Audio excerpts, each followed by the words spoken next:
Bonjour, bienvenue dans notre émission Le Rendez-vous. On se déplace pour vous un petit peu partout dans la francophonie. Et aujourd'hui, j'ai mon ami Klaus Kenneth. J'ai essayé plusieurs fois de contacter Klaus, mais il était toujours sur un autre continent ou ailleurs ou en Allemagne. Alors, ces jours, on l'a chopé un petit peu et on va parler d'une histoire un petit peu, Klaus. Oui. Il semblerait que déjà ton enfance, il était déjà difficile, tu sentais un rejet. Même avant la naissance, tu as eu cette connaissance un jour à l'autre que ta maman, elle t'a rejeté. Comment ça se fait que tu as cette connaissance? Parce que quand j'étais encore moine bouddhiste, je sais pas, très tôt j'avais une connexion dans un monde spirituel et pas dans la logique de notre vie sociale ici. Et puis dans une vision, mais vécue, j'ai vu que ma mère m'a rejeté quand j'étais encore... La spermatoïde, l'ovule, déjà. La conception. Voilà. Et ça veut dire, biologiquement, bien sûr, tu évolues, et puis, mais au moment de rejet, c'est le rejet de l'amour, c'est le rejet de vie. Donc, c'est un espèce de zombie qui vient voir la lumière du jour. J'ai pas eu des parents comme on a des parents d'habitude. Je suis né au mois de mai 1945, à la fuite de l'armée rouge qui envahissait l'Allemagne. Et puis, quelque part en Tchéquie, je ne suis pas tchèque, mais quelque part en Tchéquie, voilà, je suis sorti. Et puis, déjà, la famine, 20 000 bébés sont morts à cette époque-là, parce qu'il n'y avait rien à manger. Et puis, déjà, j'ai survécu la première fois. La deuxième fois, ma mère m'a raconté après, père j'avais eu, il s'était divorcé, donc elle m'a raconté après comme les mitraillettes, tout ce qui était allemand, et puis survécu déjà la deuxième fois. Mais ce qui était le plus difficile pour moi, c'était le fait de ne pas avoir une mère qui a de l'amour. Au pas de guerre, il y avait 20 000 nouveau-nés qui sont morts à cette époque-là, c'est par la grâce de Dieu d'ailleurs. Que j'ai survécu. Mais on ne se dit pas, est-ce qu'il est ça ou ça ou ça? Tu n'as pas l'amour et ça te suffit. Tu dis, non, je suis rejeté et tu le sens. Parce que c'est une attitude intérieure. C'est pas une attitude extérieure. Parce qu'extérieure, elle voulait avoir des enfants. Mais plus tard, j'ai compris, elle voulait avoir des enfants pour les posséder. Et pas pour... Ça veut dire, j'avais pas droit à ma vie. Je devais vivre ce qu'elle voulait. Klaus, on va montrer un petit extrait de ta conférence, mais avant, explique-nous, depuis le sud de l'Allemagne, tu es parti vers Hambourg. Hambourg, c'est quand même une ville avec des ports. Mais attends, il y a quelque chose quand même qui est très important. Pourquoi je suis parti à Hambourg? Parce qu'au sud de l'Allemagne, ma mère m'a abandonné. Parce que quand j'étais placé dans un autre, pas un foyer, mais quelqu'un. Je suis un prêtre catholique, parce que j'étais inéducable à l'école, par la police, par les sociales, par tout. Parce que tu rejettes, quand tu es rejeté, tu rejettes les autres aussi, c'est réciproque. Alors ce prêtre, il a dit qu'il va me manier, il va me éduquer, mais il était homosexuel, et pendant 7 ans, j'étais violé chaque nuit.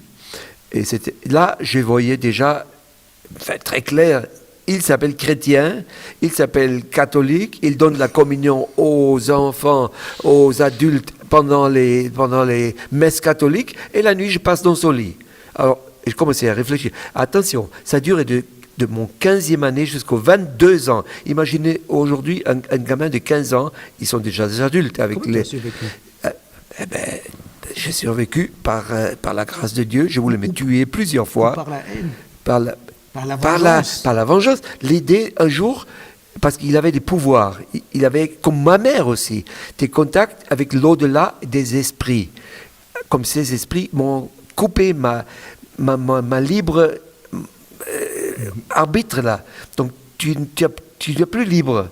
Et puis, ma mère avait ça, et le prêtre, elle avait ça, et puis je vais trouver ça aussi, pour détruire ceux qui me détruisent. Et travers les abus, quelque part, ou s'ils le rejettent ta mère, ils ont te contrôlé, ils ont eu une force supérieure à toi. Oui, ta volonté est bloquée. C'est grave ça. C'est une indoctrination par beaucoup de gens. L'indoctrination, tu as chez les banquiers, tu as chez les autres religions, ça existe et ça fonctionne. Donc quand le prêtre avait trouvé quelqu'un d'autre, un autre jeune, j'ai fait quand même la maturité. Donc là, je suis parti à Hambourg. C'est pour ça. Et puis, j'ai rencontré une copine, j'étais DJ, disc jockey, le plus grand du pays, de la ville. Après, donc j'avais plein de filles avec le sexe, mais le sexe n'était pas la réponse non plus.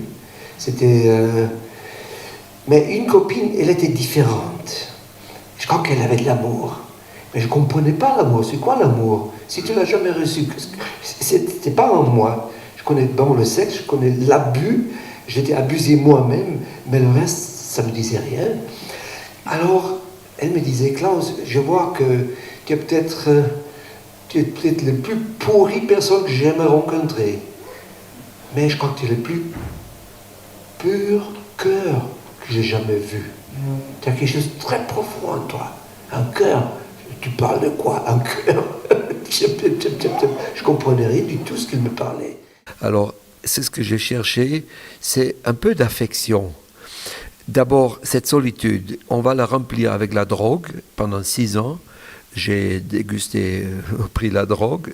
2 fois, j'ai failli mourir là-dedans. J'ai enfoncé très vite dans la criminalité. À cette époque, j'étais en prison. J'étais à combien de fois, j'étais devant le tribunal, accusé, attrapé par la police, etc. Mais en même temps, souvent le soir, je suis allé dans les centres de Eros de prostituées, pas pour faire l'amour. Ça, je ne pourrais pas faire. J'avais trop de respect, un peu de chaleur humaine. Juste, hey Klaus, tu es retour. Quelqu'un me fait une feu comme tu es ça. retour, Klaus. Tu peux crier, tu peux pleurer, d'avoir quelque chose, un peu quelque chose. C'est pas faire le sexe, c'était pas ça. Alors au moins, voilà. En même temps, j'avais trouvé une copine aussi, mais cette copine, je crois que elle avait l'amour. Mais je comprenais pas l'amour. Qu'est-ce que tu veux que je comprenne l'amour quand tu l'as jamais reçu? Alors je l'abusais. Je la poussais jusqu'à commettre suicide. Et puis heureusement, par la grâce de Dieu, elle avait encore 10 minutes à survivre. J'ai appelé la Croix-Rouge. Elle a survécu.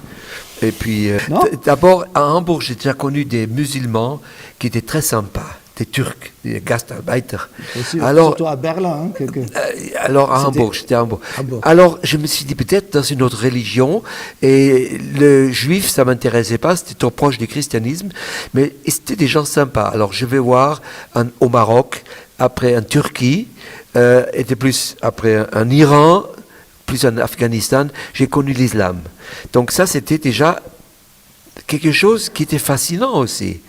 Mais le problème là, dans ce monde de l'islam, c'était une religion de légalisme, de loi. Donc, quand tu voles, il te coupe la main. Et Klaus, je pense... Mais quand tu voles tout le temps, pas la première fois, mais quand tu le vraiment, il te attrape encore et encore, il te coupe la main. Et puis, pour survivre, qu'est-ce que j'ai dû apprendre depuis la petite jeunesse? De mentir. Mentir et mentir et mentir. J'étais très fort. Alors, ils te coupent la langue après. Qu'est-ce qu'ils auraient fait? Ils auraient fait viande hachée avec moi. Alors, excusez, mais ça, ma mère a déjà fait viande hachée. Le prêtre a déjà fait viande hachée avec moi. Je ne voulais pas ça comme système. Il faut quand même dire, l'islam, c'est une religion de loi, de légalisme. Bon, Christ, il dit bien, je ne suis pas venu pour abolir la loi, ni des juifs, ni des musulmans, disons. Donc la loi nous protège normalement, il n'y a rien de faux là-dedans. Mais si ça tue la loi, excuse, alors là, il y a quelque chose qui me manque. C'est pour ça que je ne pouvais pas l'accepter. Parce que le Christ, il a dit, fulfill, comment on dit, accomplir la loi, c'est l'amour. Mais ça, il n'y a pas. Je n'ai pas trouvé. Alors je laissais faire, les musulmans laissent les faire, mais la loi ne m'a pas sauvé. J'ai laissé tomber, je suis tombé dans quelques sectes, du yoga, du transcendental meditation, transcendation méditale, Maharij Image, etc. J'ai très vite vu que c'est de l'arnaque ou tout ça. Je suis parti en Inde définitivement, et pendant 7 ans. Après, je me suis installé dans l'hindouisme, pas toujours en Inde. Voyager quand même aussi, mais dans cette idée de l'hindouisme. Et puis, c'était quand même fascinant. Au début, c'est vachement fascinant. qu'il y a 33 millions, quelqu'un a calculé, c'est 33 millions de dieux. Alors, trouve le bien. Et puis j'ai trouvé la mienne, qui était le plus proche. Je crois que c'est subconscient, psychologiquement, j'ai trouvé ma mère. Ma mère, elle était très belle. Elle était chanteuse d'opéra. Elle était une espèce de Michael Jackson de son temps. J'ai des photos où Hitler est venu. Elle n'était pas politicien, mais elle était vedette. Donc elle était très belle, mais alors elle était comme un vampire. Elle pouvait tuer avec ce bel visage derrière, il y avait quelque chose qui se cachait. Et la déesse Kali, je connais des dieux, même un cas de l'Amérique du Sud, n'importe où, je crois que Kali, elle est imbattablement brutale. C'est la grande destructrice du monde. Et puis j'ai visité des maîtres pendant 7 ans. J'ai parcouru 30 ou 40 000 kilomètres depuis l'Himalaya jusqu'au sud de l'Inde pour découvrir la profondeur. Et là, j'ai appris ce que j'ai cherché finalement. La spiritualité. La spiritualité. Mais pourquoi? La vengeance aussi. N'oublions pas, j'ai voulu me venger parmi les chrétiens. Parce que maintenant, j'ai vu... C'est difficile à expliquer. Tu es dans une méditation tellement profonde, tu perds la sensation du corps, tu penses... Lune, Mars, et tu y es. C'est un voyage astral. Et puis, c'est pas des fantaisies. C'est out of body. Voilà, tu quittes le corps, et puis après, j'ai commencé à regarder dans les yeux des personnes, et tout à coup, je voyais ce qu'ils pensaient. Après, j'ai reçu des voix de l'au-delà, des personnes qui étaient des gourous qui étaient morts, et puis j'étais un médium. Ensuite, qu'est-ce qu'il y avait encore? Il y avait plein de trucs avec lesquels je pouvais entrer dans les personnes, dans les âmes et les cœurs des personnes. Et ça, je voyais, je peux jouer avec les personnes. Comme on a joué avec moi, je pouvais maintenant repayer. Est-ce que je fais ça exprès? Je ne sais même pas. Non, parce que c'est la seule option que j'avais. Parce que si tu es rejeté, tu as peur, si tu ne veux pas avoir peur, alors tu dois dominer. Tu as plus peur comme ça. Et puis la dernière peur que j'avais après 7 ans, c'était plus des êtres humains, même plus des animaux, c'était la mort, le peur de la mort. Alors pour moi, c'était clair, si je veux être vraiment libre, il faut que je tue la mort, mais pas avec un couteau, un squelette, bien sûr, c'est une énergie pour être au-dessus. Et alors, finalement, où est-ce que je trouve la mort? Et puis, après une expérience out of body, dans le temple de Kali, Kali qui est une déesse la plus brutale, je crois, qui existe dans tout l'univers, je me suis dit, dans un mouroir, je crois qu'on appelle ça, là où Mère Teresa cherche les mourants, death houses, house of the dying. Voilà, je me dis, si quelqu'un meurt là, je vais attaquer cette énergie qui fait stopper le cœur, et puis, ou je meurs, ou je vais être sorti vainqueur. Je n'ai même pas désiré la rencontrer. J'ai simplement, quand j'ai entré dans ce mouroir pour chercher la mort, il régnait une telle paix. La paix. Et je ne connaissais pas la paix. J'ai oublié, je dis, bon, c'est quoi ça ici? Et tout d'un coup, après tous les gourous, 7 ans, j'ai dit, peut-être c'est un gourou, il faut que je la demande. J'ai oublié la mort, cette question, le combat avec la mort. C'était loin. Alors je demande, où est Mère Teresa? Les sœurs qui travaillaient là, ils m'ont dit, elle travaille dans la rue. Je dis, mais quand est-ce que je peux la voir? Mais je ne sais pas si elle revient aujourd'hui. Dès le matin. Demain matin, à 5 heures, à la Lower Circular Road numéro 35, tu peux la rencontrer. Alors, à 5 heures, se lever si tôt le matin, pas si facile, je suis allé. Je sors mon derrière lourd, à 5 heures du matin, j'arrive là-bas, et puis, premier étage, on ouvre la porte, à peu près la taille, je pense, de cette salle ici. Mais alors, il y a 150 sœurs en train de prier, en plus catholiques. Ouf. Alors, non, ça c'est pas pour moi. Mais je ne savais pas qui est Mère Teresa, j'avais jamais vu une photo d'elle. Alors je dis, écoutez, je me dis, je vais attendre, je vais à la sortie, à l'intérieur, mais je vais me mettre près de fuir si jamais c'est trop chaud, à la sortie. J'attends quand ils finissent avec leur stupide prière, je vais demander qui c'est. 2-3 minutes après, une vieille sœur se met à côté de moi. Elle me passe son bouquin que je plie avec. Moi, et plié. Et je regarde dans ce bouquin, et il y a quelque chose sur l'amour. Et tout d'un coup, c'est pas comme si ça me parle. Mon cœur commence à battre, et je commence à pleurer. Et je commence à pleurer. Je ne pouvais pas stopper. Qu'est-ce que c'était? Quand j'étais gamin, quand ma mère et les autres m'ont battu des fois, j'ai juré, je ne vais plus jamais pleurer, parce que quand je pleure, ils ont la victoire sur moi. Je suis resté dur. 25 ans, je n'avais pas pleuré. 25 ans après, j'ai ce bizarre bouquin dans ma main et je pleure comme une madeleine. Et vous avez tous pleuré. Ça, vous ne pouvez pas parler. Ça, la gorge est comme ça, par pression. Quand c'était terminé, parce qu'il y a un prêtre catholique qui est venu, c'était un Hollandais, je crois, puis il commençait à célébrer une messe. Et puis, donc, je ne pouvais ni partir, ni entrer. J'étais là en train de pleurer. À la fin, bouche bée, comme on dit, je bouquin à la vieille et je retourne à la maison. Mais de plus, qu'est-ce qui t'arrive là, Klaus? Tu es l'homme le plus fort de la planète, tu crois? Et tu pleures là? C'est quoi ça? Non, ça tu ne peux pas accepter. Alors le lendemain, je vais retourner, mais une demi-heure plus vite. Ça, je les attrape avant qu'ils pleurent. 4h30, j'y étais. J'entre, même image. Tout le monde en train de prier, de chanter, je ne sais pas quoi. Et zut. Mais aujourd'hui, tu ne pleures pas, Klaus. Tu restes là, tu médites et tu attends jusqu'à te demander qui est Mère Teresa. La vieille qui vient. Achtung, Achtung. Elle me passe son bouquin. Et je repleure. Est-ce que vous avez déjà pleuré 3 quarts d'heure? Plus une demi-heure, plus cette fois-ci. 1h15, pleurer. Être déchiré. Je ne pouvais pas. Je ne pouvais plus parler. Je lui sale bouquin, je lui passe son bouquin, je retourne à la maison. Non, ça c'est pas normal. Mais c'est vraiment pas normal. Qu'est-ce qui t'arrive ici? Alors, pas tiède. Tu fais ou tu fais pas. Même chose. Tu vas jusqu'au bout. Alors, le lendemain, j'étais à 4h du matin. 4h du matin, j'entre et ils sont en train de prier. Mais je ne sais pas à quelle heure ils se lèvent. C'est les sœurs là. Je peux vous dire, tu ne peux pas savoir à quelle heure ils se lèvent.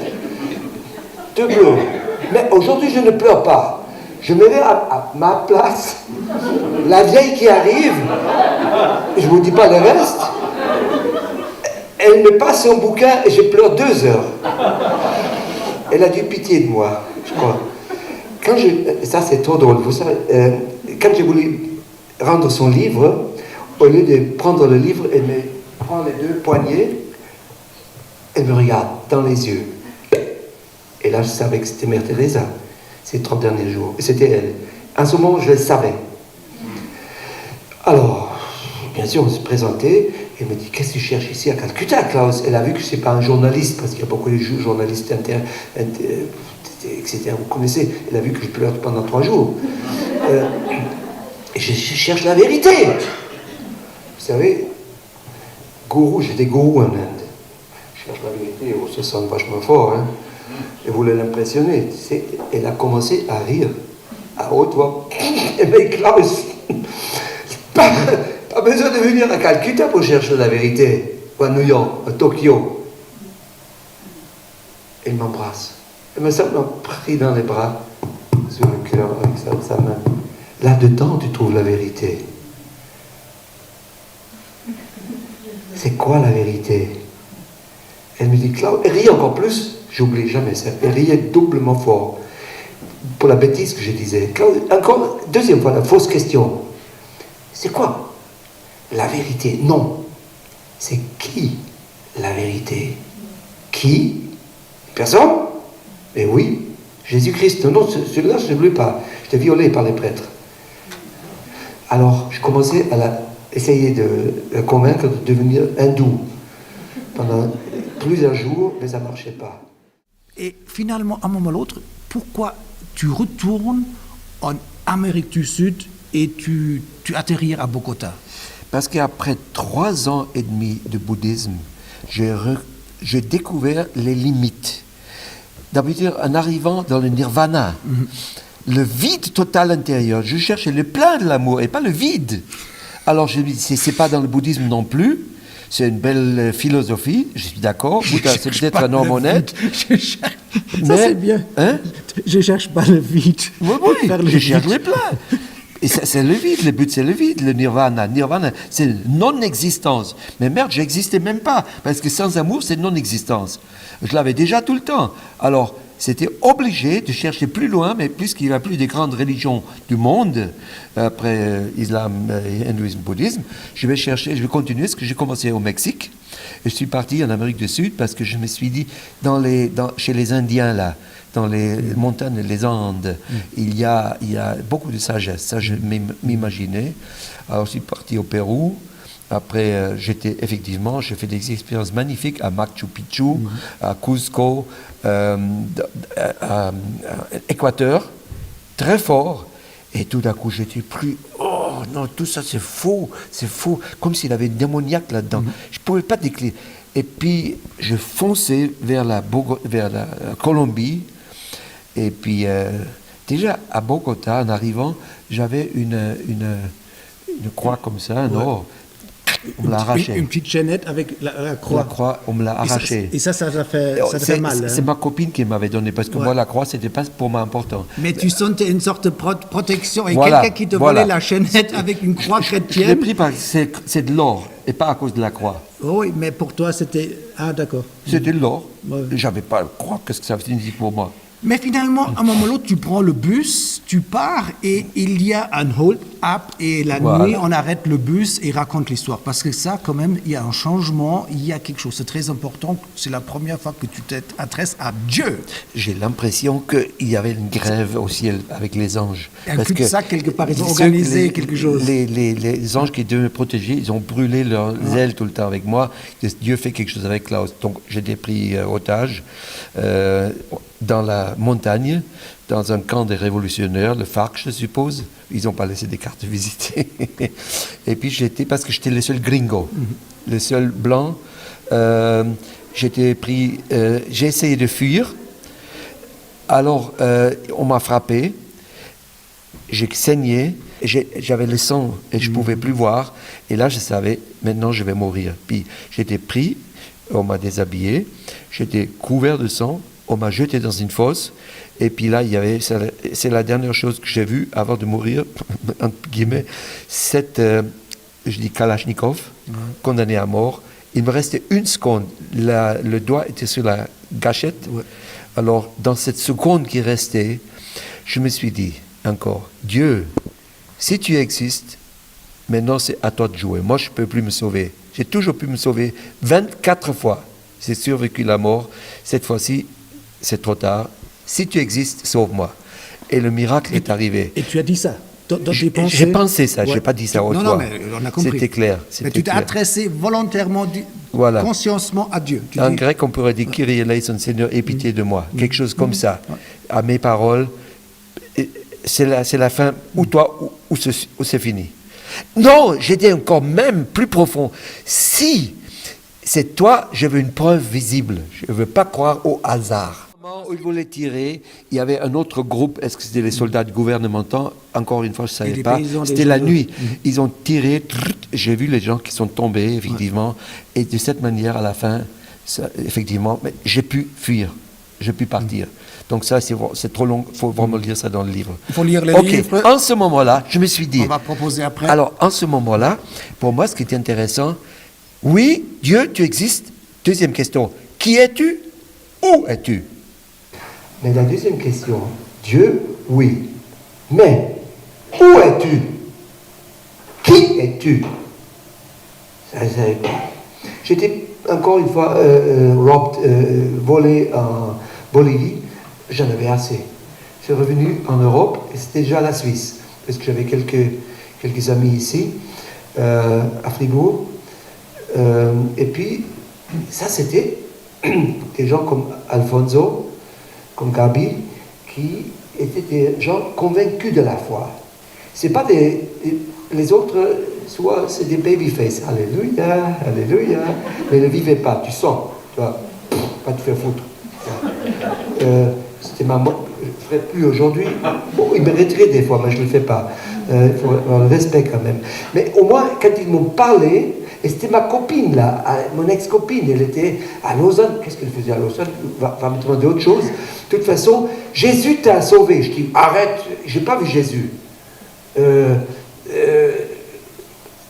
Et ils ont dit, mais voilà, elle me dit, si tu ne me crois pas, peut-être tu vas croire à mes amis. Donc, ils connaissaient les gens.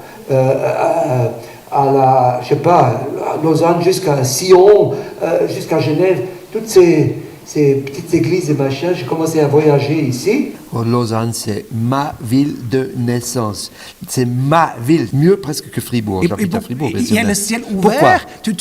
Qu'est-ce qu'il y a eu ici? Cette âme, Edmé Cotmer, raconte, c'est qui? Tout s'est arrivé ici après. Ça ne va pas être Edmé Cotmer, Maurice Ray, Nicky Cruz, La Croix et le Poignard. J'ai rencontré ma femme à Lausanne. Toutes les choses essentielles de ma vie se sont passées à Lausanne. Et j'ai une vidéo, une émission de télévision qu'on a réalisée il y a 25 ans de Edmé Cotmer. Voilà. Edmé Cotmer, c'était la sage-femme de ma naissance. Tu veux voir un petit extrait? Bien sûr. Alors, allez, vas-y. Un petit extrait d'Edmé. Allez. Alors ces soldats étaient misérablement vêtus, n'avaient pas non plus de souliers, et puis ne recevaient pas grand-chose à manger, parfois 2-3 patates douces pour la journée, mais alors un moral incroyable. Et je voyais, il y avait là de ces jeunes, la seule chose impeccable qu'ils avaient, c'était un fusil mitrailleur dernier cri venant de tous les contres. Il y en avait de France, d'Angleterre, d'Amérique, de partout. Et ces jeunes, alors je vous assure qu'ils ont été pour moi un véritable défi. Je voyais ces jeunes marcher au pas, chantant « Pas de victoire sans sacrifice, pas de victoire sans sacrifice ». Ah, et je me suis dit, eh bien, si les soldats de Savimbi sont pareillement courageux, toi tu es un soldat du Christ, tu vas quand même pas lâcher. Et je bénis Dieu pour l'encouragement que ces jeunes soldats ont été pour moi. Je dis souvent en souriant que leur chant « Pas de victoire sans sacrifice », ça a été le sermon le plus court de ma vie. Mais celui-là, je n'oublierai jamais. Donc cette dame qui était missionnaire au Angola, elle a marché 1400 km sans chaussures, juste avec sa Bible. Elle t'a impressionné? Elle m'a tellement impressionné. C'est vrai? Oui, parce qu'elle n'était pas babyface. Elle n'est pas venue avec des versets bibliques. Et il faut croire, alléluia, praise the Lord. Mais non, elle avait vécu quelque chose comme moi. Elle a vécu grâce à Jésus-Christ. Et Jésus-Christ n'acceptait pas. Mais puisqu'elle a accepté, ça m'a fait une fissure dans mon béton de mur que j'avais. À cause de ma violation, bien sûr, de prêtre, c'était toujours la souffrance était là. Et cette femme, il avait le sens, ce qu'elle disait. Tout ce qu'elle disait, il avait un bon sens. C'était pas, j'aimais pas les babyface avec les versets bibliques. Cette Edmé, elle était assez intelligente, elle était très sage. Tu dis même la sage-femme pour ta nouvelle naissance. Oui. Elle t'a transmis à un autre chef spirituel. À l'époque, un certain Maurice Ray. Alors dis-moi, alors là... Alors Maurice Ray, parce que Maurice Ray, je faisais la tournée entre Genève et le Valais, partout chez les pasteurs un peu, et puis ça marchait pas. Parce que je me sentais supérieur. Et ils m'ont dit, quelqu'un est plus fort que toi, c'est le pasteur Maurice Ray. Je dis, non, personne n'est plus fort que moi. Je vais le finir aussi. Je le finis tous, ces babyface. Et puis, quand je l'ai vu, Maurice Ray, à la cathédrale à Lausanne, James Bond. C'était lui, James Bond. Mon test était regarder dans les yeux des personnes. C'est pas un monsieur de 2 mètres, il est quand même relativement... Je ne vais pas dire petit, mais à l'époque, il était quand même un homme fragile, corporellement. Moi, j'avais 36, lui, il avait 70 ans, comme ça. Et non, mon test, c'était ça. Quand je regardais dans les yeux des jeunes pasteurs, ils commençaient... parce que j'avais la force satanique. Lui, la même force, il me regarde, la même chose. Je dis, ça, c'est mon dernier combat. Et puis, lui, il me demandait, entre autres, prononce une fois le mot Jésus. Ça sortait pas de ma bouche. Simplement. Klaus, pas moyen. Tu parles Jésus. Juste ce mot. Et marchait pas. Alors il m'a dit, Klaus, excuse, j'ai un peu d'expérience. Le Seigneur m'a donné ce ministère de libération par exorcisme. J'ai besoin, si tu veux, même si tu veux, tu ne peux pas être chrétien, même si tu veux. Parce que tu les as invités librement. Pourquoi ils vous quittent? Ils ne quittent plus, parce que c'est toi qui les as voulu. Klaus, j'ai une autre scoop. J'ai une vidéo que nous avons réalisée il y a 10, 12, 13 ans. Dit-il à son peuple juif, choisi pour être fidèle à ce que Dieu lui a révélé, et dans le monde où il est, où règne l'astrologie, il dit, lorsque vous serez entrés dans le pays que l'Éternel votre Dieu vous donne, n'allez pas imiter les pratiques abominables des peuples qui y habitent actuellement. Qu'on ne trouve chez vous personne qui immole son fils ou sa fille par le feu. Hélas, les sacrifices d'enfants, ça se connaissait à l'époque, ça se connaît encore aujourd'hui. Il y a des sectes satanistes. Et puis quand même, est-ce qu'on ne pourrait pas, juste en passant, dire, est-ce que l'avortement n'est pas une manière de sacrifier les enfants? Mais il était rusé divinement, pas mauvais. Maurice Rey, c'était magnifique comment il a, par exemple, ce mot Jésus. Il m'a dit, Klaus, avec ce mot Jésus que je pouvais prononcer, tu as besoin d'être libéré. Alors, ça veut dire faire un exorcisme. Dans ma tête, je me dis, un exorcisme, j'ai tellement d'expérience spirituelle. Ça me manque dans ma liste, je fais le ticket et c'est tout. Je ne m'imaginais pas que ça va durer 3 jours. Ça, c'était moins drôle après. Ah, ça, dans mon petit bouquin, ça, c'était 3 jours. 3 jours, c'était vraiment pas si facile que ça. Il a sorti du monde, alors. Je peux vous dire, oui. Alors, de toute façon, à la fin, j'arrivais à prononcer les mots Jésus. Puis il me dit, qu'est-ce que tu veux maintenant? Mais maintenant, je suis curieux. Tous ces jeunes pasteurs, et toi, et Edmé, tout le monde racontait de ce Jésus, qu'il connaît tout le monde. Comment je peux savoir si c'est vrai? Je lui ai dit, écoute, Maurice, j'ai prié à Bouddha, à Krishna, à Vishnu, à Mahomet, à Allah. Personne ne m'a jamais répondu. Et vous venez avec Jésus. Tu veux que je fasse quoi? Maurice Rey me dit, Klaus, ils ne peuvent pas te répondre les autres parce qu'ils sont tous morts. Jésus est ressuscité des morts. Si ça va la tête, tu es mort ou tu n'es pas mort. Si, il est ressuscité des morts. Alors, ma logique deutsche, j'ai dit, s'il est ressuscité des morts, ça veut dire il vit. Il me dit, oui, il vit. Je dis, s'il vit, je peux lui parler. Mais bien sûr. Alors, je peux lui parler. Ça, c'est une révélation. Mais écoute, quand je te demande ton nom, comment tu t'appelles? Quelle révélation, hein? Comment tu t'appelles? Johannes. Johannes, s'il était mort, il ne pourrait pas me répondre. Alors je dis la même logique. Si Jésus est vivant, il doit me répondre. Sinon, ça ne fonctionne pas. Je vais lui faire une offre. Tu es logique. Je vais lui dire, si tu me parles, je vais croire en toi. Mais tu vas être sûr que c'est toi. Maurice Rey me dit, il va te parler. J'ai cru, Maurice Rey, il est fou. Il était sympa comme tout, mais là, c'est trop. Il va te parler, il m'a dit. Le dimanche matin, Jésus m'avait toujours pas parlé. Alors, j'ai rendez-vous chez Maurice Rey, dit 10 heures. Mon cher Maurice, 10 heures. Où est ton Jésus? Il m'a pas parlé après 10 heures. Tu sais quoi, j'ai dit, fais cet exorcisme une deuxième fois, peut-être il vient plus vite. Parce qu'à l'école, il fallait toujours me dire 2 fois les choses. La première fois, ça ne marchait jamais. Fais un deuxième. C'était vite fait, c'était 1 heure. De 9h à 10h, on a fait des prières. Et encore une fois, cette cérémonie de l'exorcisme. Et puis 1 heure après, Jésus m'a parlé à la cathédrale à Lausanne. Il y avait le jeune fédéral. C'était très grand. Il avait, je ne sais pas, 1000, combien de places? 3000. 1500. C'était archi plein. Archi dans les couloirs, partout. Oui, partout, debout les gens. Alors, il avait cette sainte scène. Au moment où le prêtre arrivait, ou le pasteur, avec la calice, heureux les a invités au repas du Seigneur. Edmé se tourne vers moi, Klaus prend la communion. Je dis, chut, tais-toi. Je ne suis pas chrétien, toi tu vas. Allez, c'est Klaus. Je dis, mais tais-toi, merde! Et Edmé, une 3e fois, je dis, mais arrête, mais merde! J'ai crié comme ça, tous les gens, qu'est-ce qui se passe? Je m'en foutais. Elle ne peut pas décider pour moi si je prends la communion. Si je veux prendre, je décide moi-même. Toujours moi-même, personne d'autre. Alors, oui, non. 2 exorcismes, oui, non, non, oui, non, non. Pas de réponse. Hey! Ils m'ont dit que c'est le corps du Christ, le sang du Christ. Ah! Alors c'est lui qui doit décider. Alors je vais le demander lui. Je ferme les yeux. Jésus, tu veux que je vienne ou pas? Vers la Sainte Seine. Il m'a parlé à haute voix, comme si vous coupez l'image de la télé, clair dans mon oreille, absolument oui, viens, je t'ai tout pardonné. Là, c'était le Big Bang de l'amour. Mais tellement fort, surtout que je ne m'attendais pas qu'il me parle vraiment. Tellement fort, en scène, demi-seconde après, un sifflement qui descend du plafond de la cathédrale. Et j'ai senti, oh, ça c'est dangereux, et ça compte sur moi, ça va.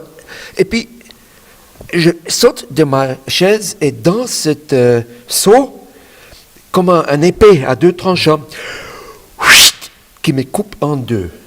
De ma chaise, et dans mon mouvement, imaginez-vous un épée à 2 tranchants, qui me coupe en 2.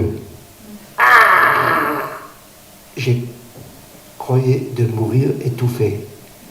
Triché de nouveau. Pas vrai de nouveau.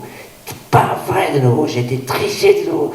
J'étais une telle haine. J'aurais pu prendre tout le monde autour de moi, juste smash, lancer contre un mur et tuer tout le monde. Et je crois que j'ai plus volé que marché au-dessus des têtes des personnes, sortir du portail. Et vous connaissez la cathédrale, il a ce petit mur là, à 40 pas, 30 pas peut-être, sous les châtaignes, le mur. Et je voulais me diriger pour sauter un pas pour le tuer. Ça, c'était trop pour moi. En mi-chemin, une autre voix, audible. Je ne vous fais pas du cirque maintenant. C'était tellement impressionnant que je me rappelle vraiment mot par mot, et aucun cirque là-dedans. Stop. Ça va pas. Ça va pas. Et stop. Bien sûr, ça n'allait pas. Encore quelques pas, je saute. Fais ce que tu as toujours fait quand ça n'allait pas. Fais toutes les choses que tu as toujours fait. Regarde derrière toi, tourne-toi. 3 jolies filles. Ce n'est pas le sexe, ça c'était le pouvoir maintenant. Fais ce que tu as toujours fait. À la fin, oui bon, alors je coupe le chemin, je regarde la première dans les yeux, et puis, puisque le Christ était vraiment déjà en moi, donc avec l'Esprit Saint, mais c'était tout trop vite, je n'ai pas réalisé vraiment ce qui s'est arrivé. Je regarde dans les yeux, et j'ai vu, je pense que c'est par la grâce du Seigneur, que cette fille, elle était triste, elle était solitaire, elle était malheureuse. Je voyais ça, elle était physiquement belle, mais je voyais son âme, son cœur. Et ma tête, logiquement, me dit, Klaus, comment veux-tu trouver le bonheur chez les malheureux? Comment veux-tu trouver la satisfaction chez les insatisfaits? C'est illogique, ça ne peut jamais marcher. Bam, j'ai perdu connaissance, noir, j'ai tombé par terre comme un caillou, boum, je ne sais pas ce qu'ils sont pensés, ils sont partis, j'ai aucune idée. Quand je me suis réveillé de nouveau, bon, Maurice Ray, Edmé et la bande étaient au-dessus de moi.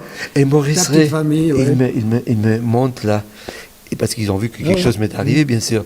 Il me dit, Klaus, tu sais ce que c'est arrivé, c'est une contre-attaque de Satan. On veut de récupérer l'autre côté. Il n'est pas lâché comme ça. Hein. Quelqu'un qui change le camp. Il ne veut pas lâcher Klaus comme ça. Et il a dit, c'est un exaucement de prière aussi, Klaus. Tu as dit à Jésus, tu veux être sûr que c'est lui. Alors Dieu a permis que Satan pouvait te parler aussi. Le lendemain, encore une fois, c'était un lundi, jeûne fédéral. Je crois qu'il y avait minimum encore 1000 personnes à la cathédrale. J'étais attentif. J'écoutais il y avait 5 pasteurs et 2 prêtres catholiques. C'était écuménique. Donc c'était archi plein, qu'on se fête. Et puis le moment, c'était Maurice Ray lui-même qui faisait le prêtre principal. Il vient avec la coupe de nouveau. Heureux les invités au repas du Seigneur. Et là, ça va revenir de nouveau. Et ça va me tuer. Cette peur est devenue panique. Et dans cette panique, Jésus-Christ est venu la deuxième fois. Je ne l'ai pas demandé. Vous savez, il nous connaît. Il sait ce que nous avons besoin. C'est ça que je trouve magnifique. À haute voix de nouveau. N'ayez pas peur. D'ailleurs, Christ parle français. Il a un passeport romand, suisse romande ou français. En japonais, peut-être qu'il parle japonais, mais à moi, il m'a parlé en français. C'est pour ça que j'aime Lausanne, parce que tout était ici en langue française, vous voyez. Et pour moi, c'était chez moi, tout ça. Donc, attends, les phrases encore. Alors, n'aie pas peur. Dans mon nom, tu seras toujours plus fort. Big Bang numéro 2. Waouh! Waouh! Je voulais toujours être plus fort. De toute façon, chacun veut ça, non? Alors, deal, I accept the deal. Le commerce, je l'accepte. Je serai le plus fort. Je ne vais pas dire non, je ne suis quand même pas con à ce point-là. Et puis, les larmes sont venues. Je crois que c'était déjà l'eau de mon baptême. Des larmes de joie, de pouvoir, de force en moi. Waouh! Une fête! Je peux pas. C'est jusqu'à aujourd'hui. Hein?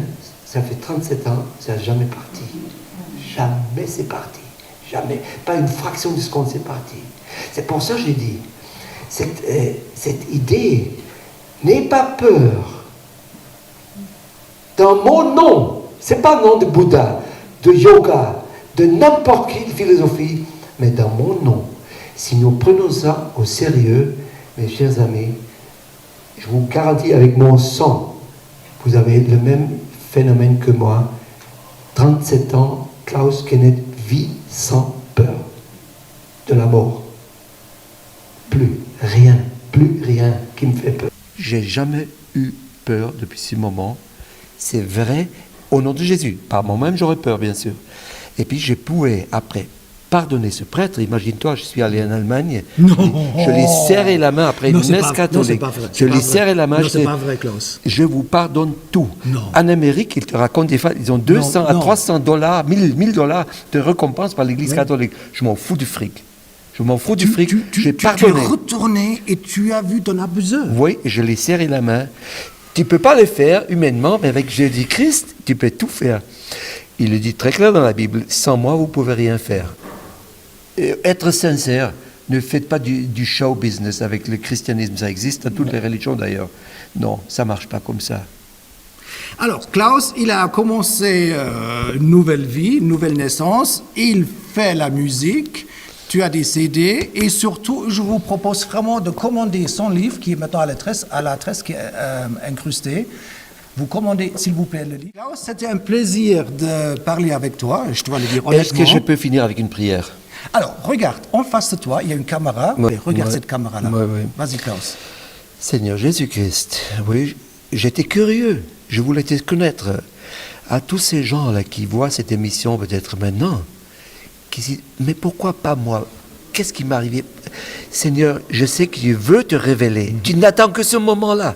C'est juste dis à ces gens, sois honnête, appelle-moi, comme je t'ai appelé. Il ne faut pas que tu meurs comme moi avant. Simplement, là où tu es maintenant, tu peux fermer tes yeux pendant 1 minute, 30 secondes, c'est Jésus. Tout ce que Klaus m'a raconté, ça me paraît bizarre, peut-être c'est vrai. Est-ce que je peux te connaître aussi? Et si tu es sincère, Seigneur Jésus-Christ, c'est moi qui te demande maintenant, révèle-toi, parce que je sais que tu attends que ce moment. Et toute cette émission et toute cette chaîne de télévision, Dieu TV, n'importe quoi, c'est ça uniquement pour toi. C'est pas pour nous. C'est pas pour faire du fric. C'est pour que tu viennes dans les cœurs, dans les pensées, dans les âmes, pour un amour éternel, pour une vie éternelle. Que ton nom soit béni maintenant, toujours, et dans les siècles des siècles. Amen. Alors, tu vas faire une prière comme à la Maurice Ray, là. Tu deviens aussi professionnel, alors. Hein, dis donc, Klaus. Je suis comme je suis. Alors, c'était vraiment un plaisir de parler avec toi.